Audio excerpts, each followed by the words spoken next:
السلام عليكم ورحمة الله وبركاته ودنا تكبراتችሁ ወደ ቻናሌ ቤተሰቦች እንዴት ናችሁ? ነው ሰላም ነኝ አልሐምዱሊላህ።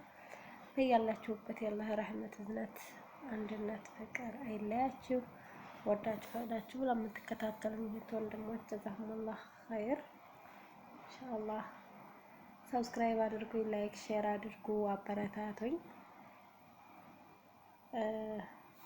ኢንሻአላህ አሳድጉኝ ማለት ነው ውዶቼ።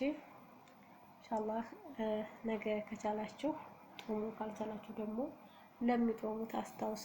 ነገ ሰኞ ነው ማለት ነው። ረመዳንም እየደረሰ ነው። አላህ በሰላም የምንቀበለው ያድርገን ያ ረብ። ቤተሰቦቻችንን ሰላም አድርጎ እኛም በሀገራችን ላይ ሄደን ከቤተሰቦቻችን ጋር የምንጾም ያደርገን። ሁላችሁም አበረታቱኝ ማለት ነው ውዶቼ። ላይክ ሼር እያደረጋችሁ አበረታቱኝ። በቅንነት ሸርሸር እያደረጋችሁ አበረታቱኝ እላለሁ። ውድ ቤተሰቦቼ ወዳችሁ ፈዳችሁ ለምትከታተሉኝ አትተይ፣ አብሽሪ፣ በርቺ፣ ታርጊያለሽ ለምትሉኝ እህት ወንድሞች አበረታቱኝ ማለት ነው ኢንሻአላህ። እንዲሁም ሽሮና በርበሬ የምትፈልጉት ካላችሁ በኮሜንት አሳውቁኝ ማለት ነው። እንዲሁም ደግሞ ቤት መከራየት የምትፈልጉ ባለትዳር እንዲሁም ደግሞ ሴቶችም ካላችሁ ቁጥር አስቀምጣለሁ በውስጥ አናግሩኝ ማለት ነው። እስኪ ውዶቼ ጅዳ መካ ያላችሁ ላስቸግራችሁ፣ የሴት ስራ ቋንቋ የሚያውቅ ቋንቋ የማያውቅ ምግብ የሚሰራ ጥዳት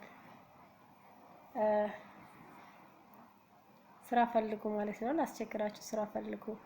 የጀማዓ ስራ የሚታወቅ ስራ ከሆነ በደሞዝ ራሱ ድርድር የለም። ለምን 1000 አይሆንም? ምክንያቱም ተቀምጠው ኢጃዛ ቤት የያዙትን ተማጥፋት በ1000 ሄዶ ራሱ ስራ ማፈላለግ ይሻላል ማለት ነውና ስራ ከሰማችሁ ንገሩኝ። እንዲሁም ደግሞ ጠለብ ቤት ላላችሁ እህቶች ስራችሁ ተመቻችቶላችሁ ብር አነሰን ብላችሁ አትወጡ። ግን ደግሞ በራሳችሁ ላይ ብዙ ችግር ለሚደርስባችሁ እህቶች ደግሞ ዝም አትበሉ። ቢያንስ ቢሮ ሰዱን ብላችሁ ተናገሩ። ቢያንስ ራሳችሁን ለመጠበቅ ሞክሩ። ራሳችሁን ለመከላከል ሞክሩ። ለመጣባችሁ ቢሮ ደውላችሁ እንደዚህ ከሆነ ማለት አለባችሁ። ዝም ብላችሁ ራሳችሁን አደጋ ላይ ተጣሉ ማለት ነው።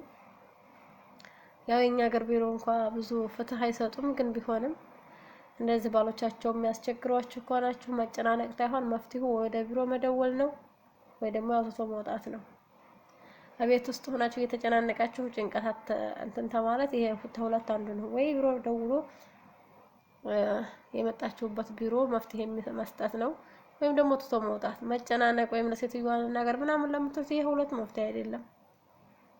ስለዚህ ካትጨናነቁ ያለውን ነገር ስራችሁን በአግባብ ስሩ። ኮፍተሩ ባሉባቸው ወንዶች ላይ ብዙ አትሳቋቸው።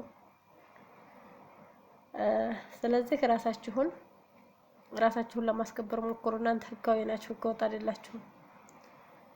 በመጣችሁበት ቢሮ ቁጥር ደውላችሁ በቃ ሀቁን መናገር ትችላላችሁ። ግን ለሴትዮዋን ባለሽ እንደዛ አደረገ ብላችሁ ብትናገሩ በህይወታችሁ እሰቡበት ማለት ነው። አንቺ ነው ጥፋተኛ የሚያደርጉት እንጂ ባሌ ነው ብላ ሴትዮዋ እሱን አይደለም የምትናገረው፣ ወደ አንቺ ነው የምትመጣው። አንቺ ፊት ሰጥተሽ ነው ብላ ነው አንቺ ላይ ብድግ የምትለው። ስለዚህ ራሳችሁን ጠብቁ። አላህ ደግሞ ይጠብቃችሁ ያ ረብ። በአሁኑ ሰዓት ብዙ እህቶቻችን በብዙ ችግር እየተሰቃዩ ነው። አላህ ሱብሃነሁ ወተዓላ ፍትሁን ያንጣው ያ ረብ።